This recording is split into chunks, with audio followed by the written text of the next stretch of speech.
Pierre Nantel.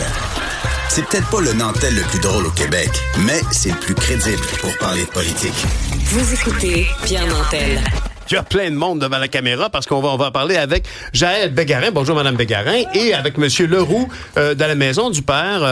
On s'est dit que c'était une bonne idée de parler de ça aujourd'hui. Donc, compte tenu de ce grand stress qu'on a beaucoup vécu, le week-end dernier, il y a un homme qui est décédé à la place Valois du côté d'Hochelaga-Maisonneuve.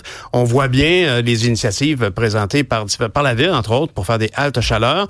Mais on s'est dit, quoi d'autre de parler avec des spécialistes de la question. Alors, Madame Bégarin, je vous remercie d'avoir accepté notre invitation, Monsieur Leroux. Merci aussi. Tout d'abord, pour des gens qui gagnent leur vie à l'année à discuter de ces enjeux-là, à prioriser, à faire ce choix de vie de s'occuper des gens qui sont dans la misère, quelle est votre lecture de la situation actuelle à Montréal? Je vous dirais, nous, ce qu'on voit, je suis à la Maison du Père depuis 2018 et puis la Maison du Père existe depuis 55 ans. Donc, on est là depuis un petit bout. Et ce qui ressort, c'est un peu on arrive dans une situation où finalement, faute d'avoir mis en place un plan stratégique clair qu'on aurait mis il y a 10 ans, on se retrouve à devoir trop souvent agir en urgence, à devoir monter des projets à 1 mois d'intervalle, à vraiment réagir plus que d'agir. C'est un peu notre lecture à la Maison du Père et c'est pour ça que depuis, André confirme, mais depuis 2018, on s'est donné un peu cette mission-là aussi de revoir un peu notre structure et de nous bâtir un vrai continuum qui va agir tant à la prévention de la perte de logement que dans une diversité d'hébergements, que ce soit du transitoire ou du long terme. C'est vraiment la lecture qu'on peut faire aujourd'hui. André Leroux, Madame Bégarin référait à vous parce que, à mes yeux, la Maison du Père, c'est certainement un des endroits les plus établis depuis Belle-Lurette quand même. Là, vous êtes sur Berry, près de René-Lévesque.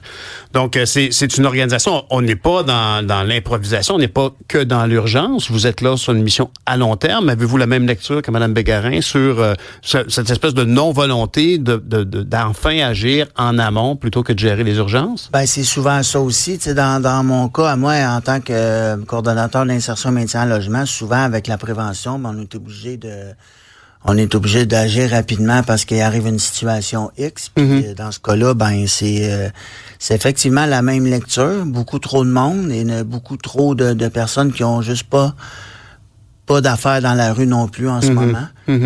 Est-ce que les politiciens sont pas censés, en tout cas, répondre aux besoins? Bien sûr, il faut qu'ils se fassent élire. Alors, ils peuvent parler de paquets de trucs qui sont plus tentants pour les gens. J'aimerais ça que ma société ressemble à telle ou telle chose, que ce soit de l'argent ou de l'équité sociale.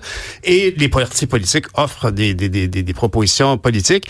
Une fois au pouvoir, est-ce qu'on devrait pas aussi se préoccuper de choses que les gens, même si c'est pas la première affaire qu'ils mettent sur leur liste de Noël, d'avoir moins de monde dans la rue, c'est quand même une priorité citoyenne pour tout le monde. Oui. Est-ce que le gouvernement, par exemple, on en parle souvent, Monsieur Carman est souvent en première ligne. Personne doute de sa bonne foi. Est-ce qu'on peut douter de son efficacité ici? Dans la mesure où faudrait qu'on parle de 10 ans en arrière, je pense pas que le mettre juste sur M. Carman. Vous avez raison, puisqu'on veut parler à long terme et non pas dans l'urgence. Exactement. On veut plus parler dans l'urgence et c'est un petit peu ça. Quand on constate qu'il y a un manque quelque part, on le constate. On ne le voit pas venir. Et ça, pour moi, c'est un problème fondamental. Et quel serait le geste, le premier geste à poser, j'imagine, c'est de savoir combien de gens sont dans cette détresse? Exact. Un état des lieux. Un état des lieux clair pour comprendre combien de gens sont dans cette détresse. Je vais vous donner un exemple bien simple. C'est quand on a parti notre service de prévention. Là, cette année, on a constaté qu'on aurait besoin d'agir sur les revenus. Donc, on a créé une banque d'aide au loyer.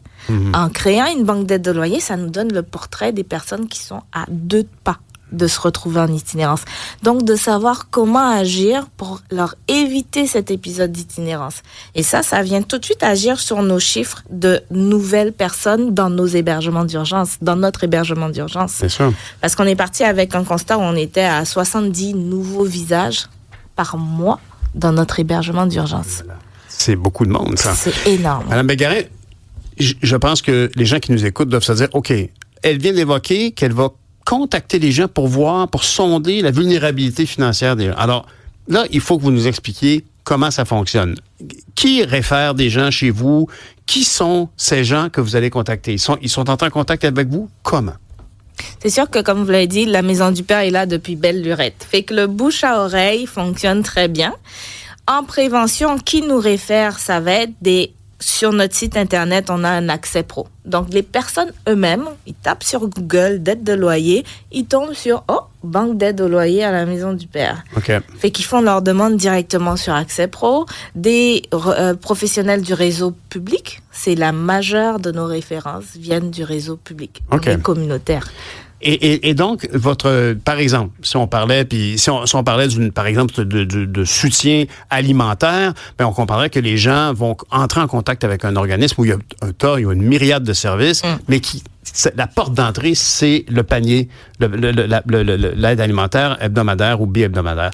Ici, donc, votre porte d'entrée, c'est l'aide au loyer?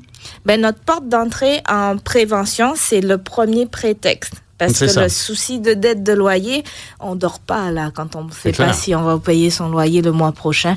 Puis on avait vu un beau témoignage là-dessus d'une personne qui a bénéficié justement et il dormait pas, c'était l'anxiété au tapis. Puis en matière d'urgence, notre plus grande porte est l'hébergement d'urgence. D'accord. Je comprends bien. Monsieur Leroux? Aussi, ce que je peux rajouter, par contre, on parlait tantôt, beaucoup trop de monde dans la rue, mais tu sais, on en parlera jamais assez. Ça prend des logements abordables. Le logement abordable, c'est ça mon rôle, en fait. Moi, les gens qui s'en viennent en logement, ben mon rôle, c'est vraiment de les encadrer, de les accompagner, parce qu'on sait très bien que amener quelqu'un dans un logement que ça fait tant d'années qu'il est dans la rue, ça peut devenir une catastrophe. Mais M. Leroux, c'est tout à fait pertinent. Puis ça, c'est l'urgence dont on entend parler régulièrement au niveau des nouvelles, c'est-à-dire qu'il manque de logements sociaux. Mais dites-moi, est-ce que vous êtes entré en contact avec la Maison du Père, précisément, entre autres, parce que vous n'arriviez plus à payer votre loyer? Est-ce que c'était ça, votre porte d'entrée avec la Maison du Père? Moi-même, là? Oui. Alors, moi, je suis rentré, ça fait plusieurs années, comme un participant de la Maison du Père. Ça fait plus de 20 ans. Alors, c'est ce qui m'a amené à la Maison du Père comme un client, si je peux dire. C'est ça. Puis est-ce que vous viviez ce stress financier? C'était tout ça qui était votre... Stress financier, stress de tous les jours, comme les hommes qu'on côtoie chaque jour. Parce que vous êtes intervenant aujourd'hui auprès de cette clientèle-là. Oui, ça fait très longtemps, là. C'est fantastique. Puis immédiatement, quand je vois votre parcours, je pense à Annie Archambault, qu'on a vu récemment, entre autres, à Tout le monde en parle, mentionner avec tellement de verve à quel point on est à côté de la plaque au niveau de la prévention. Vous parlez de logement social. Qu'est-ce qu'on peut faire pour prévenir ça? Bien évidemment, on sait que le gouvernement fédéral, puis le gouvernement provincial, le gouvernement de Québec et Ottawa doivent s'entendre sur les sommes et après ça, octroyer ces sommes-là aux villes. Aujourd'hui, là, maintenant, d'après vous, il faudrait quoi? Il nous faudrait 2000 logements sociaux à Montréal? Ben, si on a 2000, on n'aura pas de trop, là. Ah ouais? Mais tu sais, si on aurait, moi je dirais, je serais plus humble, là. Si on aurait 1000 logements accessibles rapidement, là, ben c'est sûr qu'ils vont être occupés en pas grand temps. Parce qu'aussi, beaucoup d'hommes qui sont déjà prêts à s'en aller en logement. Mais faute de logement, fait que les gens, ils restent dans nos ressources ou on les réfère ailleurs, dans d'autres ressources. Mais ça serait vraiment une belle victoire, là. Puis peut-être... parce que parfois on met l'accent sur le logement, mais ce qui maintient, faut pas oublier de maintenir les personnes en logement. Nous, on a 2 gros axes, la prévention et s'en aller, le placement en logement. Mais une fois que la personne est en logement, et c'est pour ça aussi que l'équipe d'André est si importante, c'est qu'il faut maintenir la personne en logement. 4 murs, ça ne suffit pas pour sortir de la détresse. L'adresse... Avoir une adresse civique, c'est un endroit où on peut être rejoint, recevoir des services, mais ça ne règle pas tout, évidemment. C'est juste la base. En fait, de fournir une adresse à quelqu'un, c'est la base. Puis après ça, ben tout le travail, tu sais, je dis toujours, c'est facile d'amener quelqu'un en logement, mais de le garder stable en logement, c'est là que la partie, elle commence, le défi. Est-ce que c'est vrai que, puis je vous pose la question très candidement, est-ce que c'est vrai que ça commence par une adresse, donc même à la limite, faute de logement social, au moins avoir une boîte postale, une adresse, par exemple, à la Maison du Père ou ailleurs. Est-ce que c'est même simplement une adresse pour recevoir son chèque d'assistance sociale? Minimalement. C'est minimalement une adresse, que ce soit dans nos services ou, exemple, le sac à dos, l'organisme sac à dos qui fournit des casiers postales. Minimalement, on commence par ça. Je pense que vous avez évoqué, Mme Bégarin, que André Leroux a un témoignage particulier à faire. Vous l'avez vécu, ça. N'importe qui peut se retrouver. On l'évoque souvent, on le dit, ça peut arriver à tout le monde. Je me rappelle, beaucoup de gens nous ont dit ça récemment. Faut pas voir cette situation-là comme une situation qui ne pourrait pas nous toucher. Tout le monde dans sa famille peut le vivre. À toutes les semaines, il y a un homme qui arrive à la maison du père avec ses sacs verts. Toutes les semaines, là. Puis la personne n'a même pas de problème de consommation de santé mentale. Encore. C'est j'ai perdu mon logement, je me suis séparé, j'ai vécu un décès. Quand tu arrives à la maison du père à 30, 40, 50, 60 ans, tu peux plus appeler ton entourage, tu sais, les gens sont tous placés, là tu tournes en rond. Puis à un moment donné, l'humilité, puis j'ai pas le choix, je vais cogner à la porte de la maison du père, puis ça commence là, tu sais, jour 1. Puis je dis toujours que les trois premiers mois, c'est les mois les plus cruciaux. Quand quelqu'un a déjà connu le logement rapidement, les 3 premiers mois, c'est là qu'on va essayer le plus possible qu'il reste pas trop longtemps dans la boucle. C'est ça. Il est là aussi la façon d'accueillir André, qui par exemple, il y a 20 ans, a utilisé les services de la Maison du Père, a utilisé à l'époque ce qu'on appelait le refuge, puisque nous, on n'a plus de refuge, on est plutôt un centre de référencement, qui est une grosse différence. Donc vous ne gérez pas un parc de logements en soi. Mais dans le fond, dans nos services, oui, on a les logements à même le siège social, on a une RPA, donc on a des logements. On a sur le siège plus de 150 unités. Là. Place. Oui, place. Mais ce n'est pas un refuge d'urgence. C'est pas comme la maison Mission Bon Accueil. Oui, mais on a quand même des lits d'un soir. Okay. On a des gens qui arrivent à tous les soirs puis qui sont pas encore décidés. Est-ce que je veux faire quelque chose? Fait qu'on offre quand même le service d'hébergement. C'est un hébergement d'urgence qui pour nous maintenant est un centre de référencement où on maximise les démarches de référencement. Fait qu'il y a des personnes qui peuvent rester 4 mois. Elles n'ont pas à se soucier où elles vont dormir, où elles vont manger, où elles vont se laver. Pendant 4 mois, on focus sur les démarches pour sortir de l'itinérance. Cette situation. C'est là la grosse différence. Parce qu'à l'époque du refuge, on parlait de quand même 200 personnes qui pouvaient être dans un même lieu. À 200 personnes, on peut pas faire le même travail de référencement. Impossible. On gère l'hygiène personnelle, on gère la nourriture, besoin le sommeil. De base. C'est ça, exactement. Exact. Donc, c'est un changement. Et André a connu justement l'époque refuge. Et ce qui est intéressant avec son parcours, c'est cet espoir-là qu'il donne aussi. C'est qu'après 20 ans, aujourd'hui, c'est un coordonnateur en insertion métier en logement. C'est tout un parcours qui... La différence d'il y a 20 ans, c'est qu'il y a 20 ans, exemple, un monsieur peut arriver tous les jours pendant 15 ans, puis on ne demandera même pas son nom parce qu'il ne dérange pas. Aujourd'hui, tout le monde, tous les gens sont rencontrés. On va faire, s'il le désire, on va faire un plan d'action, on va vraiment s'assurer. Est-ce qu'à l'époque où vous avez utilisé la Maison du Père, vous avez utilisé le mot mal choisi, où vous avez bénéficié des services offerts à la Maison du Père, est-ce qu'il y avait déjà des intervenants qui avaient le même vécu de terrain que vous? Quand je suis arrivé, moi, le jour 1, il y en avait un.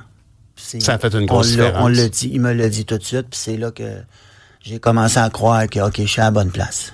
Donc, démontrer par l'exemple qu'on peut s'en sortir, puis avec le courage, puis l'affection, la tendresse des gens autour, ça se peut.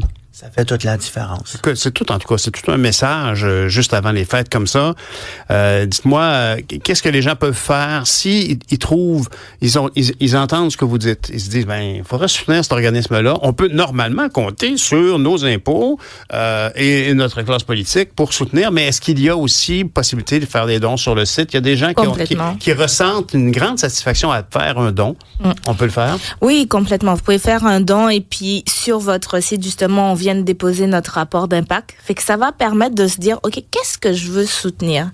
Parce que parfois, le donateur, il est attaché plus à un service ou à une approche qu'une autre. Fait qu'avoir accès au rapport d'impact qui est sur le site, ça va permettre à monsieur, madame, tout le monde de comprendre ce qu'on fait et de décider qu'est-ce qu'il a le goût de soutenir. Parce qu'il y en a qui, par exemple, avec notre banque d'aide au loyer, c'est la première au Québec. Et ça ça parle à monsieur, madame. Il dit, ah oui, parce que je connais quelqu'un qui, oui, a eu une dette de loyer, qui a failli perdre son logement. Fait que si je peux aider un ménage à pas perdre son logement grâce à votre banque d'aide loyer, ben, je veux mettre mes sous là. Vous avez dit ménage, c'est intéressant parce que naturellement, j'imaginais une personne qui vit seule, qui va aller chercher ça. C'est pas le cas du tout. Oh non, dans notre service de prévention, on a eu des familles qui se sont présentées avec des enfants en bas âge, là. À la porte de Maison du Père quand ça faisait 1 an que le service de prévention existait. Madame Bégarin, Monsieur Leroux, merci beaucoup d'être venu. Merci. Belle histoire de Noël, d'ailleurs, honnêtement. Bon, il faut avoir le cœur à la bonne place, particulièrement à cette période de l'année. Mais c'est surtout qu'on veut que nos politiciens et nos politiciennes entendent le message, entendent cette solidarité. On peut manifester, entre autres, en écrivant à votre site Internet, en faisant un don. Merci beaucoup, Madame Bégarin, Monsieur Leroux. Merci. Joyeuses fêtes. Joyeuses fêtes à vous.